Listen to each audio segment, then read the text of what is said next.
महाकवि तुलसीदास जी श्री राम जी के परम भक्त थे। वो प्रतिदिन रामचरितमानस गाते थे। जिस जगह वे रामचरितमानस गाते थे वहाँ प्रतिदिन बहुत से लोग सुनने आया करते थे। जहाँ वो गाते थे वो जगह थी 80 घाट। काशी में यह जगह अभी भी विद्यमान है। तुलसीदास जी रोज सवेरे स्नान इत्यादि करके जब गंगा जी से बाहर आते थे तो अपने साथ एक लोटे में जल लेकर निकलते थे और रास्ते में एक पेड़ पड़ता था।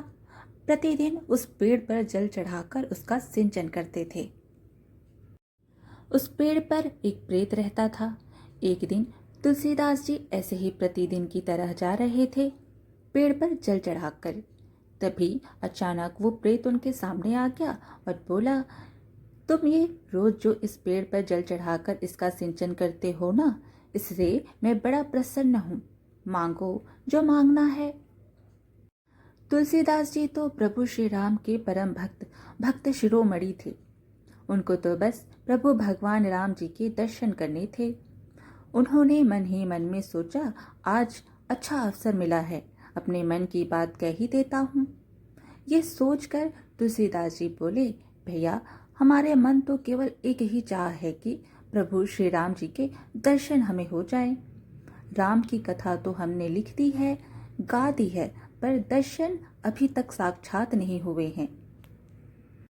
हृदय में तो होते हैं पर साक्षात नहीं होते।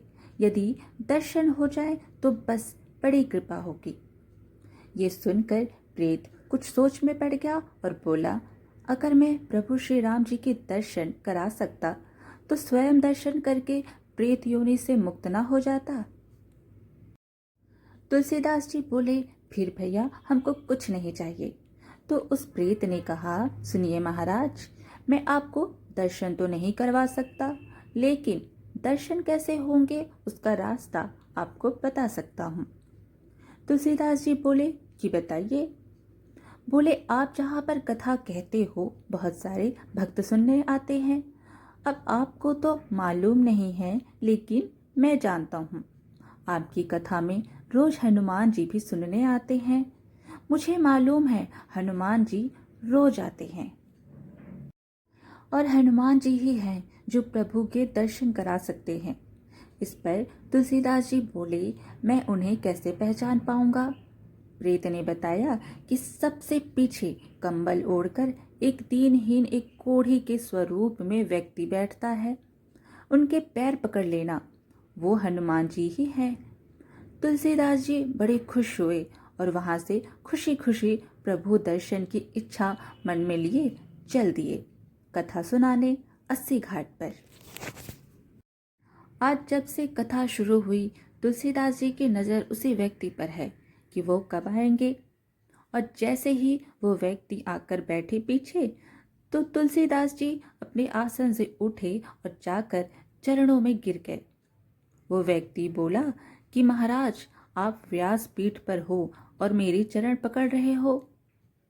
मैं एक दीनहीन कोढ़ी व्यक्ति हूँ। मुझे तो ना कोई प्रणाम करता है और ना कोई स्पर्श करता है। आप व्यास पीठ छोड़कर मुझे प्रणाम कर रहे हो। तुलसीदास जी बोले कि महाराज, आप सबसे छुप सकते हो, मुझसे नहीं छुप सकते हो। अब आपके चरण मैं तब तक नहीं छोड़ूंगा जब तक आप प्रभु श्री राम जी से नहीं मिलवाओगे। जो ऐसा कहा तो हनुमान जी अपने दिव्य स्वरूप में प्रकट हो गए। तुलसीदास जी ने कहा कि कृपया करके मुझे प्रभु श्री राम जी से मिलवा दो। अब और कोई अभिलाषा नहीं बची है। राम जी के साक्षात दर्शन हो जाएं। हनुमान जी, आप तो राम जी से मिलवा सकते हैं। हनुमान जी बोले कि आपको राम जी जरूर मिलेंगे और मैं मिलवाऊंगा, लेकिन उसके लिए आपको चित्रकूट चलना पड़ेगा। वहां आपको भगवान मिलेंगे। तुलसीदास जी चित्रकूट गए, मंदाकिनी जी में स्नान किया और अब घूम रहे हैं कहाँ मिलेंगे, कहाँ मिलेंगे। सामने से घोड़े पर सवार होकर 2 सुकुमार राजकुमार कांधे पर धनुष बाण लिए हुए आए। एक गौरवर्ण और एक श्यामवर्ण, और तुलसीदास जी इधर से निकल रहे हैं। उन्होंने पूछा कि हमको रास्ता बता दो, हम भटक रहे हैं। तुलसीदास जी ने रास्ता बताया कि बेटा इधर से निकल जाओ, और वो निकल गए। अब तुलसीदास जी पागलों की तरह खोजते हुए घूम रहे हैं, कब मिलेंगे कब मिलेंगे। हनुमान जी प्रकट हुए और बोले कि मिले। तुलसीदास जी बोले, कहाँ मिले, मुझे तो अभी तक दर्शन नहीं हुए। और आप पूछ रहे हो कि मिले क्या प्रभु, क्यों हंसी उड़ाते हो मेरी।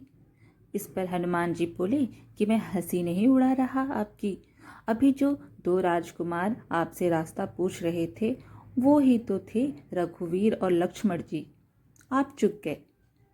तुलसीदास जी प्रभु को पहचान नहीं पाए। ऐसे ही पता नहीं प्रभु कितनी बार कितने रूपों में हमसे मिलने आते हैं और हम मूर्ख उन्हें पहचान नहीं पाते हैं। इसलिए कहा गया है कि सबका कर आदर सम्मान जो तेरे घर आए, ना जाने किस रूप में नारायण मिल जाए।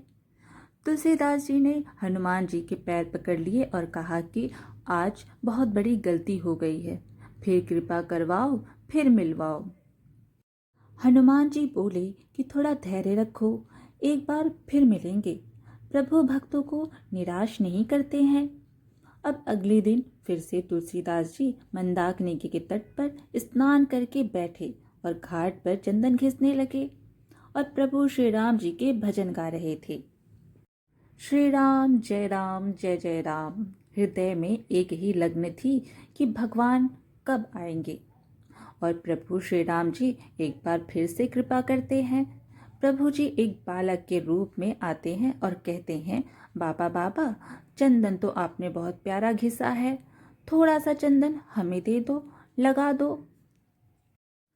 तुलसीदास जी को लगा कि कोई बालक होगा। चंदन घिसते देखा तो आ गया, तो तुरंत लेकर चंदन प्रभु श्री राम जी को दे दिया और प्रभु श्री राम जी लगाने लगे। हनुमान जी समझ गए कि तुलसीदास जी फिर चुके जा रहे हैं। आज प्रभु श्री राम जी फिर से इनके हाथ से निकल रहे हैं। तभी हनुमान जी तोता बनकर आ गए और घोषणा कर दी कि चित्रकूट के घाट पर भई संतन की भीड़, तुलसीदास चंदन घिसे तिलक देत रघुवीर। हनुमान जी की ये वाणी सुनकर तुलसीदास जी समझ गए कि जो उनसे चंदन ग्रहण कर रहे हैं वो साक्षात प्रभु श्री राम जी हैं, उनके आराध्य हैं। अब चूक नहीं होनी चाहिए। इतना सोचकर तुलसीदास जी चरणों में गिर गए राम जी के। वो तो चंदन लगा रहे थे। बोले, प्रभु अब आपको नहीं छोड़ूंगा। जैसे ही पहचाना तो प्रभु अपने दिव्य स्वरूप में प्रकट हो गए हैं और कुछ ही पल में प्रभु श्री राम जी अंतर्ध्यान हो गए और वो झलक तुलसीदास जी की आंखों में बस गई, हृदय में उतर गई। फिर कोई अभिलाषा जीवन में नहीं रही। परम शांति, परम आनंद जीवन में आ गया श्री राम जी के मिलने से। और इस तरह से तुलसीदास जी का श्री राम जी से मिलन हनुमान जी ने करवाया। तो इस प्रकार आज की यह कथा यहीं समाप्त हुई। फिर मिलेंगे एक और धार्मिक कथा के साथ। वीडियो पसंद आए तो एक लाइक ज़रूर करिएगा और चैनल को भी सब्सक्राइब करना बिल्कुल ना भूलें। जय श्री राम।